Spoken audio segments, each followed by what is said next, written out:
నమస్తే. ఎస్ఆర్ మీడియాకి స్వాగతం. ప్రతి హిందువు సనాతన ధర్మం పాటిస్తూ ప్రాముఖ్యతను అందరికీ తెలియచేసే విధంగా కృషి చేయాలని కాశీ మహాక్షేత్రం శ్రీ దత్తపీఠం దత్తాత్రేయ స్వామి ఉపాసకులు స్వామి సాధనానంద స్వామీజీ తెలిపారు. బుధవారం విజయనగరంలోని స్థానిక ప్రైవేటు ఫంక్షన్ హాల్లో దాసన్నపేట చిన్న ఆంజనేయ స్వామి వారి ఆలయ ప్రధాన అర్చకులు అల్లవెల్లి రామాచార్యులు, శారదా కుమారుడు సాయి సంపత్చార్యులు ఉపనయన కార్యక్రమానికి ఆయన ముఖ్య అతిథిగా హాజరయ్యారు.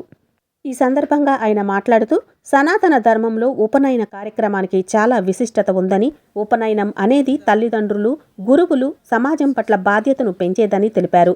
ఇలాంటి ఉపనయన కార్యక్రమం సనాతన ధర్మంలో తప్పక పాటించవలసిన అవసరం ఉందని తెలిపారు.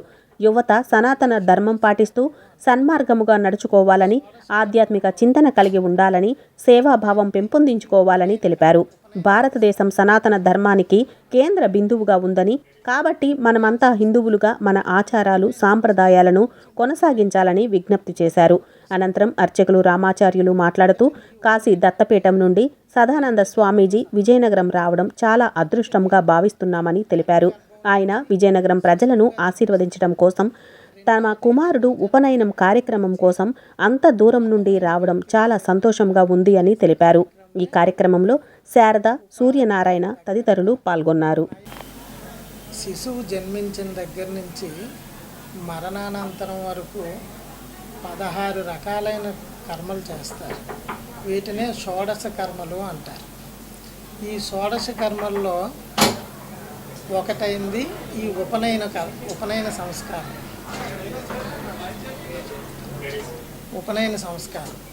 ఈ ఉపనయన సంస్కారం గురించి ముఖ్యమైనది మనం ఇప్పుడు తెలుసుకుందాం. మొదటిది ఉపనయనం అంటే రెండో జన్మతో సమానం. మొదటిది తల్లి గర్భం నుంచి శిశువుగా జన్మిస్తాడు. రెండవ జన్మ అంటే గురువు నుంచి ఒక ఉన్నతమైన వ్యక్తిగా జన్మించడానికి చేసే కార్యక్రమమే ఈ ఉపనయనం. ఉప అంటే దగ్గరగా, నయనము అంటే ప్రయాణం.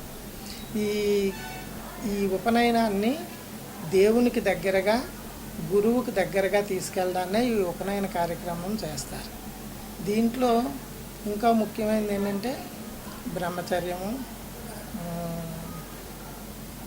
అది జ్ఞాన మార్గము, ఇవన్నీ కూడా కలిసి ఉంటాయి ఇందులో. ఈ ఉపనయనం చేసినప్పుడు యజ్ఞోపవేతం దారం చేస్తారు. ఈ యజ్ఞోపవేతం దారంలో 3 పోగులు ఉంటాయి. ఒక్కొక్క పోగు ఒక్కొక్క బాధ్యతని మనకి గుర్తు చేస్తూ ఉంటుంది. మొదటిది పోగు తల్లిదండ్రుల మీద బాధ్యత, రెండవ పోగు ప్రకృతి మీద, భగవంతుడి మీద బాధ్యత, మూడవ పోగు గురువు మీద బాధ్యత, దేవుడి మీద బాధ్యత కూడా తెలియజేస్తూ ఉంటుంది. ఈ ఉపనయనం అయిన దగ్గర నుంచి ఉపనయనంలో గాయత్రి మంత్రం ఉపదేశం చేస్తాడు గురువు. ఆ గాయత్రి మంత్రం నిత్యం అనుష్ఠానం చేయడం వలన ఆ జ్ఞానం పెరిగి ఒక బాధ్యతాయుతమైన, క్రమశిక్షణాపూరితమైన వ్యక్తిత్వంగా తయారవుతూ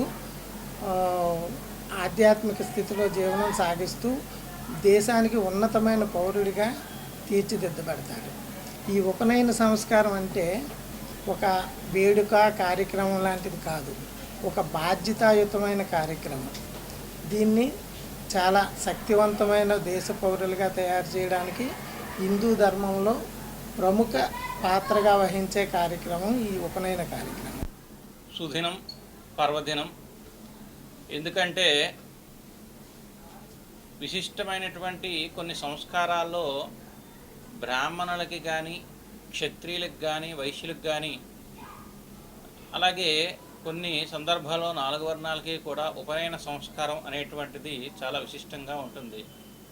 ఉపనయన సంస్కారం ఈ కార్యక్రమం బ్రహ్మశ్రీ చిన్నాంజనేయ స్వామి దేవస్థానం అర్చకులు ఆరవెల్లి రామాచార్యులు వారి యొక్క ఏకైక కుమారుడు చిరంజీవి సాయి సంపత్ ఆచార్యులకి ఉపనయన సంస్కారం చేయుటకు ఈరోజు పెద్దలు దైవజ్ఞులు నిర్ణయించారు. అయితే పెద్దలు దైవజ్ఞులు నిర్ణయించారు అంటే నిజానికి అదంతా అసామాసిగా ఏం ఉండదు. ఎందుకంటే పెద్దల ఆశీర్వచనం సనాతనంలో మనకి ఎన్నో సుఖాలని, సంతోషాలని కూడా అందిస్తుంది. మా భాగ్యం. రామాచార్యులు శారదా దంపతులు ఏకైక కుమారుడు మా అబ్బాయి చిరంజీవి సాయి సంపత్ ఆచార్యులు వేదంలో జాయిన్ అవ్వడానికి ప్రప్రథమంగా ఈ యొక్క ఉపనయన సంస్కారం చేయడం జరిగింది. ఈ ఉపనయన సంస్కారానికి పరమ పూజ్య గణపతి సచ్చిదానంద స్వామి వారి శిష్యులు శ్రీ సాధనానంద స్వామి వారు ఈ కార్యక్రమానికి విచ్చేశారు కాశీ నుండి. వారు కాశీలో దత్తాశ్రమాన్ని వారు చూస్తున్నారు. వారు దత్త ఉపాసకులు. అటువంటి ఉపాసకులు ఈరోజు ఈ కార్యక్రమానికి వచ్చి మమ్మల్నే కాకుండా ఈ విజయనగరం వాసులందరికీ కూడా వారి యొక్క ఆశీస్సులు గట్రా ఇక్కడ అందించడం జరిగింది. దైవానుగ్రహం ఏమిటి అంటే, మహానుభావులు ఎవరైనా సరే మన విశిష్టమైనటువంటి భగవత్ అనుగ్రహం ఉంటేనే మనం వారు దర్శించుకోగలుగుతాం.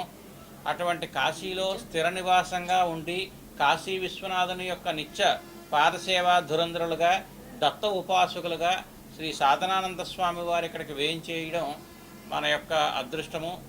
ఈ యొక్క సందర్భంగా మేము చెప్పేది ఏమిటంటే, సహజంగా ప్రకృతి వేరు భగవంతుడు వేరు అన్నది కాదు. ప్రకృతి భగవంతుడు రెండు కూడా ఒకటే. ఏది ఎలా చెప్పినా సరే శాస్త్రం కానీ శాస్త్ర పరిజ్ఞానం కానీ లోకానికి హితం చేయడమే పరమావధి. ఇటువంటి బృహత్కర కార్యక్రమంలో స్వామివారు మాయందు అలాగే విజయనగరం పురప్రజల యందు కూడా అనుగ్రహించి విచ్చేసి ఉపనయనం యొక్క విశిష్టతను వారు తెలియజేశారు.